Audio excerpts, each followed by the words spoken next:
Welcome to the study. It is Professor Hemlock here with our Week 12 Keys to Performance. This week's affixes, Tyrannical, Raging, Quaking, and Prideful will see us having a overall reduction in DPS output due to the focus being on single target, but this should be a great week for us to still time keys, with the affixes being a very simplified, not much mechanical involvement with the affixes, so it should be a lot easier for many group compositions to time keys. Focusing on Tyrannical here, pretty straightforward since the nerf. You're still going to want to line up your Pridefuls and line up your Time Warps to make sure that you are having them available for as many bosses as possible. Simply put, that is going to be the easiest way for us to maximize damage output, with Prideful giving us the mana regen buff. Moving on to Raging, this one simply means that we are going to be in demand for the Execute phase. If you do have the Execute legendary in your bags and you may be using a different legendary, this would kind of be the week you'd want to swap in that Execute legendary to maximize your ability to time a key. Of course, if you're following my traditionally recommended Mythic Plus build, you already have the Execute legendary equipped all the time. You're going to want to essentially focus on tab targeting the lowest health percentage mobs every single time to maximize that barrage damage. What this means is if you are pulling a pack of mobs and your group composition has more people that are doing less full uncapped AoE, you're always going to make sure that you are focusing your barrages into the target which has the lowest percentage. Below mobs hitting that 30% barrier, they're going to deal a lot more damage to your tanks, so you got to make sure to kill mobs aggressively when they reach that 30% barrier. This is going to be a great strength of Arcane Mages. This is something we already excel at with that Execute legendary. Quaking, this is going to wreck a lot of our single target DPS that is already not that strong, unfortunately. Quaking essentially puts a little bubble around everyone. That little bubble will then, after 3 seconds, kind of explode.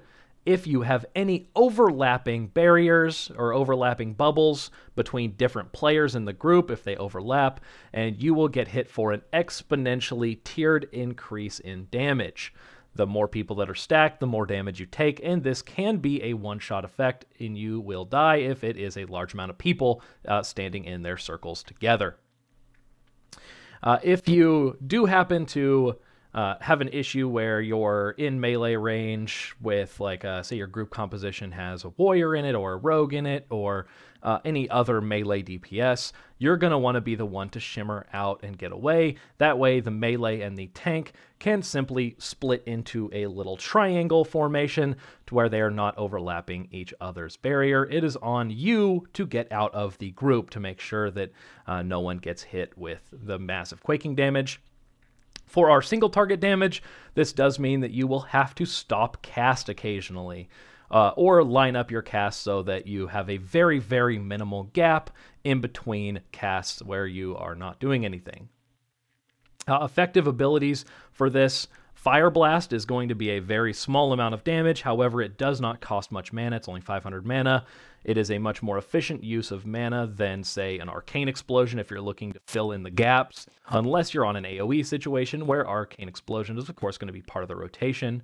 If you're on a single target fight though, Fire Blasting as the Quake is about to go off will just do minimal amounts of damage and keep your damage rolling. So ABCs, right? Always be casting. And that is something you can do in that time frame, okay?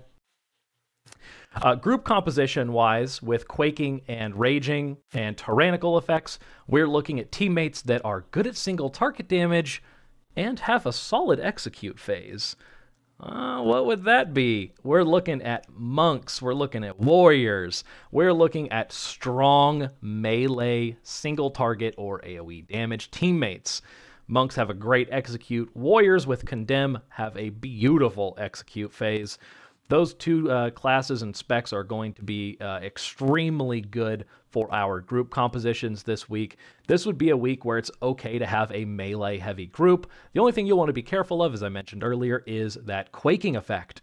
It is on you to move out so the melee can get into a triangle formation around the pack of mobs or single target mobs to ensure that Quaking doesn't damage them all.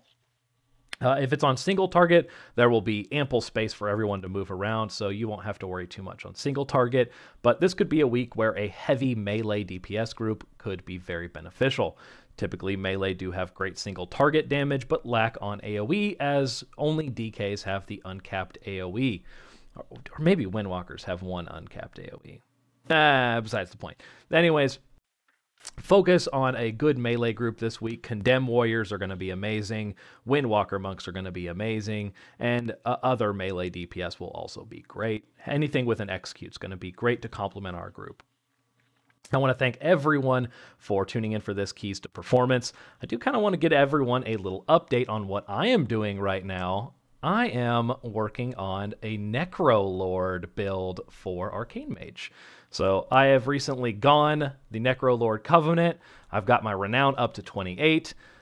I do not think currently that it will, even after the buffs, compete with Night Fae in Mythic Plus content due to the power that is shifting power. It has massive damage increase. But I want to playtest it, and I want to see if I can maximize necrolord to be competitive with Night Fae even prior to the buffs. And then once the buffs come out, maybe that will be able to put necrolord on. I've been viewing some sims where people are simming that necrolord might perform better in heavy AoE fights up to 5 targets. I currently don't know if that's going to pan out due to the long cooldown of the necrolord ability, but we will see, as it does have viability in single target fights much more than Night Fae does. So it will be, I'm pretty confident that it's going to end up being better in single target fights than Night Fae, and that it's probably going to end up being worse in major AoE fights.